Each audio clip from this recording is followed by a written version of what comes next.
John from JO Ventures Outdoors, and I'm here with you for another video. And if you remember a couple of weeks back, I did a trade with Jim at Hunting, Fishing, and Praying.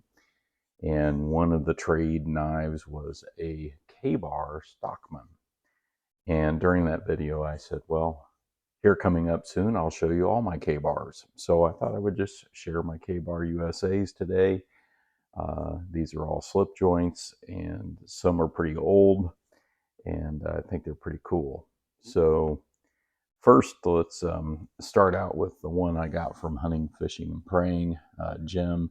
This is the K-Bar 1100, and this is new old stock, and I showed it in that video here just recently, and you can see it there, K-Bar USA. It's got that nice clip point in the sheep's foot blade, really in great condition.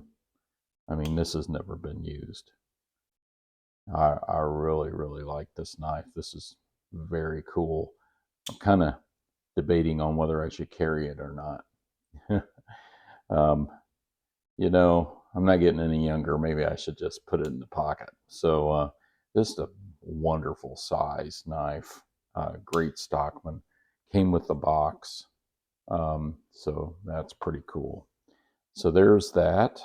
That is the K-Bar 1100 Stockman. I got another Stockman here.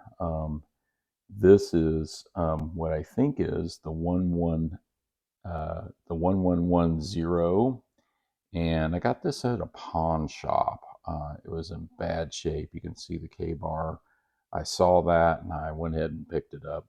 The blade's been whittled on a little bit, and I've cleaned it up pretty well. It could use a little more work, but still got great snap. I mean, really great. It's got this spay blade right here, and the covers they cleaned up real nicely. It's got good snap. You can see part of the awl has worn away there, but so I think this is the 1110 from the 60s, I believe, but got a little bit of patina there on the back springs, but really just a cool little stockman. So there's a couple of stockmans. Then I've got this one. This is a bearhead jack. This was my grandfather's. This is the 1005 bearhead jack from, I think, sometime between the 50s and 70s. And it's got the Delrin handles, and this got half stop on that blade.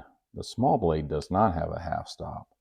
But what's interesting is I remember my grandfather cutting chewing tobacco, and there's the stains from him cutting the chewing tobacco.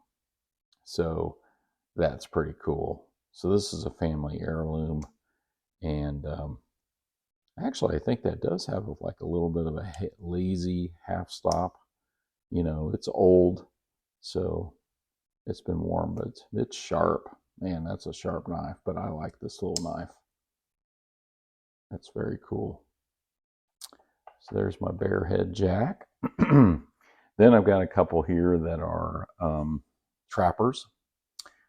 This is the 1004. It's a two-blade trapper. I got this at the flea market. Both of these coming up I've got at the flea market. And got a great deal on this. But there it is, 1004 half stops. This one's in great condition. Great half stops, great action. Beautiful wood covers there, brass bolsters. Nice little trapper.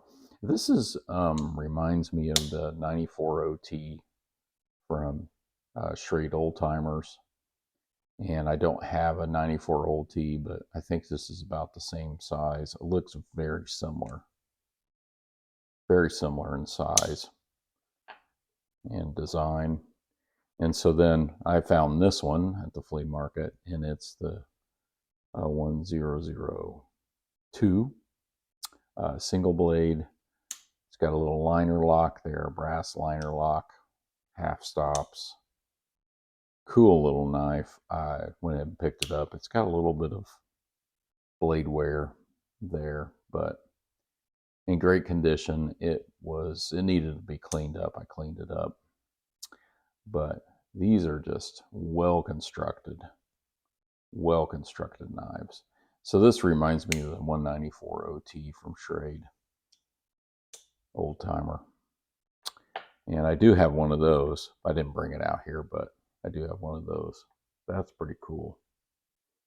And then the last one here is a knife that was owned by my wife's grandfather, and my father-in-law gave it to me. There you can see Kabar stainless. It's a multi-tool, and it's got the screwdriver with the bottle opener. And this little square here, I've been told, is a gas valve key for an acetylene generator that sat on the running boards of old cars to run the lights. So that's what I've been told that's used for. I think this is from the 30s to 50s, somewhere in there. It's got the lobster claw can opener, and then it has a punch over on this side. I've shown this before. It says Union Cutlery Company over on this side. The covers are trying to come off on me. Right here, that pin is broken. So these are pinned on. That little pin right there is broken. So I did glue that one time, but it looks like it's coming back up. So this is a very cool piece. And the blades wore down quite a bit. Apparently my wife's grandfather carried this quite a bit. And so that's pretty cool. That is really cool. So we've got a couple of family heirlooms. We've got a really cool trade from Jim at Hunting, Fishing, Praying. We've got some flea market finds and a pawn shop find. So this is my collection at this point, and I really like Kabar. Kabar makes some really great knives, and I'll probably be on the hunt for others. And if I find some for good prices, I might pick them up. So there's a quick video here for this week, and hope you enjoyed this, and thank you all for watching.